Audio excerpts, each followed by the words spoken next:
Hey everybody, it's Jake Mace, the vegan athlete here in my front yard. It's about evening time. I love this time of day as the sun's going down and everything's in bloom, like my delicious 3-in-1 pluot tree that I got from Baker Nursery back in the day before they were closed. 3 different pluots grafted on one trunk, and now it's in year 3, maybe year 2.5 of being in the ground. It looks really nice.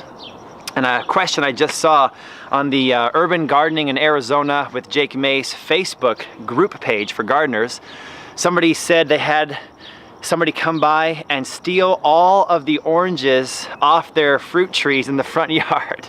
Oh man, so brutal. And somebody said, I feel this is just like stealing. Well, no, it's not just like stealing, it is stealing. It's stealing just as much as it is somebody going inside your house and taking food out of your fridge. And if you're like me, most gardeners out there, they would be more than willing to share their fruit with friends or family or people who ask, but stealing is just not cool. So somebody was asking, how do we best prevent somebody from coming into our yards and stealing the food off of our trees or out of our garden? There's a few things that I've done and a few experiences that I've had in the last few years. So when the first year I had this house, the only 2 trees that were actually on the property were the 2 navel orange trees that were in my front yard. It was a barren landscape of dirt and clay and bougainvillea bushes and a few desert sage bushes, which I tore out later. And it had 2 navel orange trees in the front yard. And actually, Pam's father, Lou, gave us, as a couple, the thumbs up to buy the house when he tasted one of the orange trees, and the taste of the orange was so good, he said, Jake, this is a good one, you can go for this house. Then about 6 months later, the trees were in full production still, tons of oranges on them. I'm eating about 5 a day, juicing them in the kitchen. And I'm out back creating an edible food forest, still pretty much in the early stages. And my dogs are acting kind of funny. So my 4 dogs, they're all rescue dogs, and they were kind of running back and forth and whining. And I was like, that's the sound of somebody out front. You can always tell your dogs communicate with you.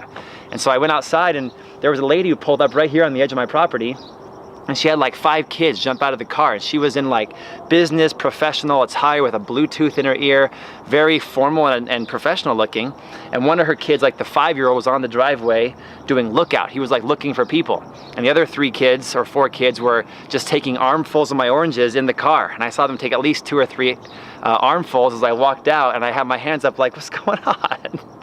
And immediately the kid looked out in the driveway, was like pointed at me and got in the car, and they all just got in, closed themselves in. And the lady had like it sounded to me like Israeli accent. And she was like, oh, sir, may I please have some of your lemons? And I was like, well, first of all, they're oranges. Second of all, no, get the heck out of here. I just saw you put 2 armfuls in the car. And again, I'm more than willing to share with friends and family, but I hate when people walk on my property. Now, that being said, it did look at that time as if nobody lived here, because we had rock in the front, I was in the back, and there was just 2 oranges in the front. But year 2, I started to plant out the front yard. Definitely looked like somebody lived here. Pam's car's in the driveway, and I was off teaching a Kung Fu class in Scottsdale. I come home, and one of my orange trees is totally bare again. And Pam said she saw a bunch of kids, like a pack on bicycles, like a bicycle gang, local neighborhood gang of 9-10-year-olds, roll up, take all the oranges off the tree, and in doing so had torn down a good percentage of the tree. They'd broken the branches off as they tore the oranges off. And then she saw them go down about 5 houses down the corner, and they all kind of threw their bikes on the front driveway, went in the house. So 10 o'clock p.m., I'm sweaty from teaching, and I had nothing left in my cup to be relaxed. So I went over there at 10 p.m. and I knocked on the door. And this like 18-year-old kind of too cool for school guy answered the door, and he's like, what's up, man, what's up? And I'm like, what's up, man? My wife said she saw a bunch of kids earlier today right up on our front yard and steal all the oranges off the tree. And then she saw them ride this way, and it looked like the bicycles in your driveway are the same bicycles as those kids.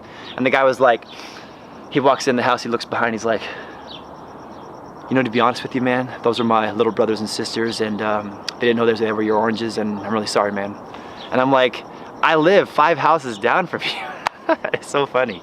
So I said, dude, next time just ask me, don't take the oranges, and we'll be cool. And I shook his hand really firm. I was like, my name is Jake Mace, and he's like, my name is Manuel. And we're like, okay, I will see you again, my friend. And I walked away. So this year, I'm thinking that it's gonna be an ongoing struggle, you know, always to protect your fruit. So here's my tips. Number 1, I had to invest in some infrastructure. So I just put this wall up. It's about 2 feet high. I've talked to the city of Tempe about 3 times. about walls in the backyard versus the front yard. And the way that the city of Tempe works is that they say you can put up to a 4-foot tall fence in the front yard. Okay, so I went 3 feet, and that way I'm not too high, just, you know, aesthetically pleasing, very professionally done. It also creates some nice compartmentalization between me and my neighbors. And it creates a little bit of a buffer between my front yard and the Amazon of the real world, okay? Then, second thing I did was I made these little planters in the front yard. They're concrete planters that have zero irrigation system that are full of native plants like brittlebush, like pink fairy duster, like wolfberry, like Sonoran desert globe mallow, and like the gold-flowered Indian mallow. And then in addition to the native bushes that get about 3 or 4 feet tall, and they're beautiful, they bring in pollinizers. I keep them trimmed usually pretty well so the sidewalk is still open. I keep it nice and clean out here. But they're also a little bit of a deterrent from people jumping in the front yard, okay? In addition to that, I have some cactus, like a saguaro here that's gonna get bigger. And on the edge of the property, you guys can see here, I've started to put in some Peruvian apple cactus that goes all the way back with a thorny jujube tree right there. So on the sides, on the front, and on the side over here, I put a wall of citrus where the cars are. So our cars are a deterrent, and then a wall of citrus right here. So with the native bushes, the cactus, the 3-foot wall, it looks very aesthetically pleasing.